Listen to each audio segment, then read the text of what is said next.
হযরত ফাতিমা রাদিয়াল্লাহু আনহা ছিলেন নবী সাল্লাল্লাহু আলাইহি সাল্লামের কন্যা।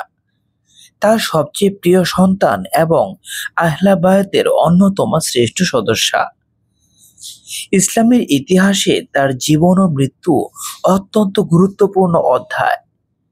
তার মৃত্যু কেবল একটি পারিবারিক ঘটনা নয়, বরং ইসলামের প্রথম যুগের রাজনৈতিক ও সামাজিক বাস্তবতার সাথে ওতপ্রোতভাবে জড়িত। নবী সাল্লাল্লাহু আলাইহি সাল্লাম হযরত ফাতিমাকে অত্যন্ত ভালোবাসতেন। সহিহ হাদিসে এসেছে, ফাতিমা আমার অঙ্গের অংশ, যে তাকে কষ্ট দেয় সে আমাকে কষ্ট দেয়। বুখারী ও মুসলিম। রাসূল সাল্লাল্লাহু আলাইহি সাল্লামের দুনিয়া থেকে বিদায় নেওয়ার পর ফাতিমা রাদিয়াল্লাহু আনহা প্রচন্ড মানসিক আঘাত পান। বাবার মৃত্যু তার হৃদয় ভেঙে দেয়। নবী সাল্লাল্লাহু আলাইহি সাল্লাম ইন্তেকাল করার পর মদিনার মুসলমানরা সাকিফা বানু সাঈদায় জমায়েত হয় এবং আবু বকর রাদিয়াল্লাহু আনহুকে খেলাফতের জন্য বায়াত দেয়। এদিকে হযরত আলী রাদিয়াল্লাহু আনহু, ফাতিমা রাদিয়াল্লাহু আনহা ও আহলে বায়তের ঘনিষ্ঠরা নবী সাল্লাল্লাহু আলাইহি সাল্লামের দাফন কাফনে ব্যস্ত ছিলেন। পরে যখন খেলাফতের প্রশ্নে আলোচনা শুরু হয়, আলী রাদিয়াল্লাহু আনহু প্রথম দিকে বায়াতে অংশ নেননি। এই প্রেক্ষাপটে কিছু ঐতিহাসিক সূত্র এসেছে যে রাজনৈতিক টানাপোড়েনের কারণে ফাতিমা রাদিয়াল্লাহু আনহা এর ঘরেও চাপ সৃষ্টি হয়। ফাতিমা রাদিয়াল্লাহু আনহা দাবি করেছিলেন, নবী সাল্লাল্লাহু আলাইহি সাল্লাম জীবদ্দশায় তাকে ফাদাক নামক একটি জমি উপহার দিয়েছিলেন, কিন্তু খেলাফতের প্রশাসন তা স্বীকৃতি দেয়নি। কারণ খলিফা আবু বকর রাদিয়াল্লাহু আনহু হাদিস পেশ করেছিলেন যে, আমরা নবীগণ উত্তরাধিকারী রাখি না, আমাদের যা থাকে তা উম্মতের জন্য সাদকা। এতে ফাতিমা রাদিয়াল্লাহু আনহা ব্যথিত হন এবং কিছু সময় খলিফার সাথে দূরত্ব বজায় রাখেন। তবে ঐতিহাসিক বর্ণনা অনুযায়ী মৃত্যুর পূর্বে পুনরায় তাদের মধ্যে সম্পর্ক স্বাভাবিক হয়েছিল। কিছু শিয়া সূত্রে বর্ণিত হয়েছে যে খেলাফতের প্রশ্নে চাপ সৃষ্টি করার সময় ফাতিমা রাদিয়াল্লাহু আনহা শারীরিকভাবে আঘাতপ্রাপ্ত হন, এমনকি তার গর্ভের সন্তান মুহসিন মারা যায়।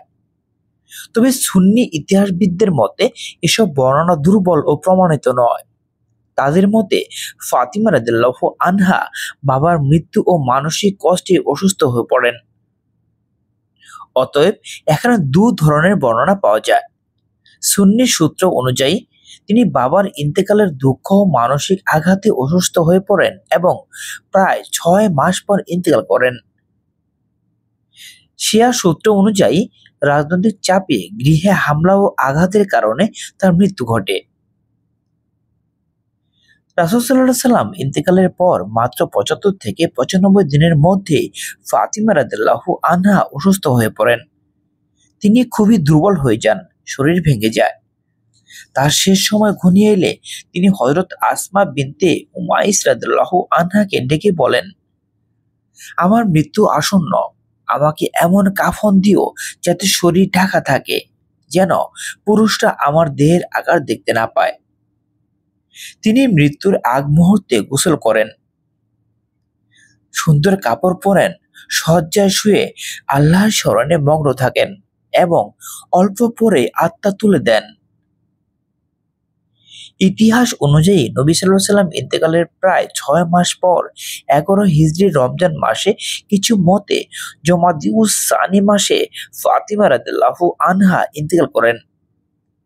তার বয়স তখন প্রায় 18 থেকে 28 বছরের মধ্যে ছিল। বিভিন্ন সূত্রে ভিন্নতা আছে।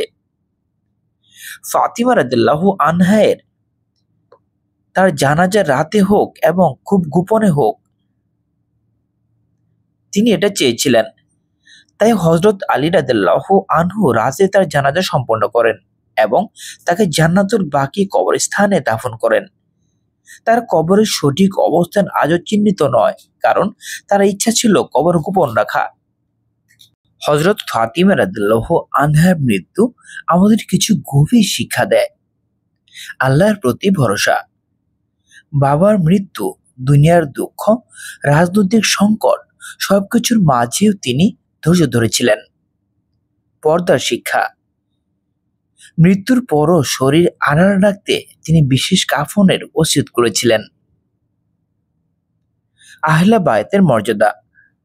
মুসলমানরা একমত যে ফাতিমা রাদিয়াল্লাহু আনহা ইসলামের মহিয়সী নারী, জান্নাতের মহিলাদের নেত্রী এবং সর্বোচ্চ মর্যাদার অধিকারিণী।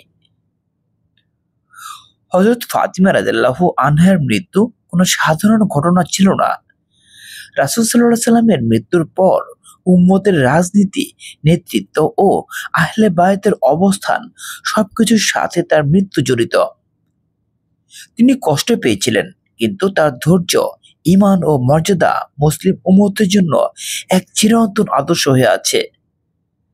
আল্লাহ তাআলা তাকে জান্নাতুল ফেরদৌস সর্বোচ্চ স্থান দান করুন। আমিন।